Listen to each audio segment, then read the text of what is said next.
बात कांग्रेस की, जहां पर क्या कांग्रेस में सब कुछ ठीक चल रहा है। राजस्थान में खासतौर पर सवाल इसलिए क्योंकि सचिन पायलट अपनी सरकार के विरोध में अनशन कर चुके हैं। सबके बीच बड़ी खबर है आम आदमी पार्टी के उस ऑफर से जुड़ी हुई जो कि सचिन पायलट को दिया गया है। आम आदमी पार्टी का ऑफर, राजस्थान के आम आदमी पार्टी प्रभारी विनय मिश्रा का बयान आया। पायलट अगर पहल करें तो बात हो सकती है, लेकिन ताली एक हाथ से नहीं बजती। दरअसल सचिन पायलट अनशन कर चुके हैं और इस अनशन के बाद सवाल इसी को लेकर कि आलाकमान से अगर उनकी मुलाकात होती है, उससे पहले ही आम आदमी पार्टी का ये ऑफर। आज देखिए कि दूसरी पार्टी के लोग भी अगर भ्रष्टाचार की बात करें तो हमारे लिए ये विजय की बात है कि ये भ्रष्टाचार की बात आज दूसरी पार्टी करने लगे।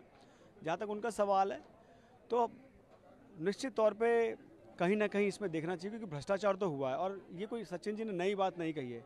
हमने पिछले 1 साल से हर मंच से ये बात कही। तिरंगा यात्रा में हमारे राष्ट्रीय संयोजक अरविंद केजरीवाल जी ने भी यही बात कही कि वसुंधरा जी और अशोक गहलोत जी मिले हुए। उन्होंने साफ तौर पे कहा था कि अशोक जी को जब जब ज़रूरत पड़ती है वसुंधरा जी अपने विधायक भेज देती हैं, वसुंधरा जी को जब जब दिक्कत आती है अशोक गहलोत जी अपनी पूरी सरकार उनके पीछे लगा देते हैं। तो ये कोई नई बात नहीं कही है और ये राजस्थान का बच्चा जानता है कि राजस्थान में दोनों मिल के सरकार चला रहे हैं और दोनों मिल के राजस्थान को खोखला कर रहे हैं। संजीव त्रिवेदी मेरे वरिष्ठ सहयोगी इस वक्त हमारे साथ जुड़ गए हैं। संजीव, राजस्थान में क्या हो रहा है? एक तरफ पायलट अपनी ही सरकार के खिलाफ अनशन करते हैं, पार्टी आलाकमान की नाराजगी की खबरें सामने आने से पहले मुलाकातों को लेकर बातें और कयासे होते हैं, लेकिन उससे पहले ही आम आदमी पार्टी की तरफ से ऑफर फेंक दिया जाता है। क्या हो रहा है राजस्थान में? देखिए, कल एक निर्णायक बैठक होने वाली है। खरगे साहब जो कि कांग्रेस के अध्यक्ष हैं, उनके निवास पर सुबह 10:30 बजे, जिसमें उस रिपोर्ट पर चर्चा की जाएगी जिस रिपोर्ट के आधार पर सचिन पायलट ने पार्टी डिसिप्लिन को तोड़ा है या नहीं, इस पर फैसला होगा।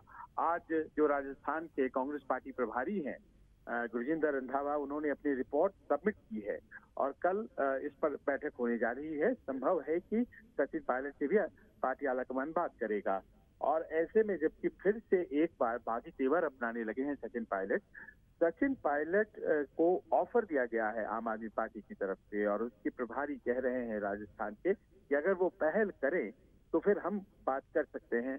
और ऐसे में जबकि आम आदमी पार्टी के पास कोई प्रमुख वहां चेहरा नहीं है, सचिन पायलट की तरफ वो देख रहे हैं। लेकिन आप देखिए कि दूसरे दल और दूसरे नेता हैं जो सचिन पायलट को इस तरह से खुला ऑफर दे रहे हैं। इसके पहले हनुमान बेनीवाल जो आरएलपी पार्टी चलाते हैं, उन्होंने भी यही बात कही है और अब आम आदमी पार्टी की तरफ से भी एक गंभीर कह सकते हैं प्रस्ताव सचिन पायलट की तरफ है। देखना यह है कि सचिन पायलट इन प्रस्तावों को स्वीकार करते हैं या फिर कांग्रेस में ही अपनी बात मनवाने में सफल होते हैं। सवाल इसी को लेकर है संजीव, क्योंकि इससे पहले भी आपको याद होगा जब मीटिंग का एक दौर पिछले दिनों होना था, लेकिन वो मीटिंग नहीं हो पाई थी। उससे पहले अपने समर्थक विधायकों के साथ राजस्थान के बाहर एक रिजॉर्ट में डेरा डालना हो या बैठकें करनी हो।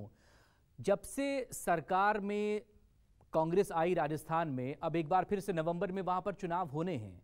पूरे पिछले 3 सालों का अगर हम लेखा जोखा देखें, क्योंकि शुरुआत के 2 साल उतनी ज्यादा टसल वहां पर नहीं रही है, क्या सचिन पायलट मूड बना चुके हैं कि अब नहीं तो कभी नहीं? क्या इस तरह से कुछ हो सकता है? देखिए, ये जो अभी बगावती तेवर हैं ये अचानक सामने आए हैं। अपने ही सरकार के खिलाफ एक दिन का धरना और ये कहते हुए कि उन्होंने भारतीय जनता पार्टी के जितने दोषी थे वो ताल्लुक रखते थे और उनके ऊपर सजा नहीं हुई, और ये सब बातें ऐसी बातें थी जो कि पार्टी के खिलाफ जाती हैं। तो क्या सचमुच उनके दिमाग में कुछ वैसी बातें फिर से आने लगी हैं जिसकी चर्चा भी आपने की मानेसर में, जिस तरह से वो अपने विधायकों के साथ आए थे और चुनाव सामने हैं। इस वक्त इस तरह की बातें क्या पार्टी को कमजोर करने के उद्देश्य से की जा रही हैं? इन्हीं सब बातों पर कल कांग्रेस अध्यक्ष को फैसला लेना है और जाहिर है कि कांग्रेस अध्यक्ष जब फैसला लेंगे तो ये ऑफर जो आ रहा है सचिन पायलट को दूसरे दलों से, ये भी उनके ध्यान में जरूर होगा। बहुत शुक्रिया आपका तमाम डिटेल के लिए। आप नजरें बनाए रखें, अपडेट के लिए आपसे फिर बात होगी। मेरा लक्ष्य 2030 है।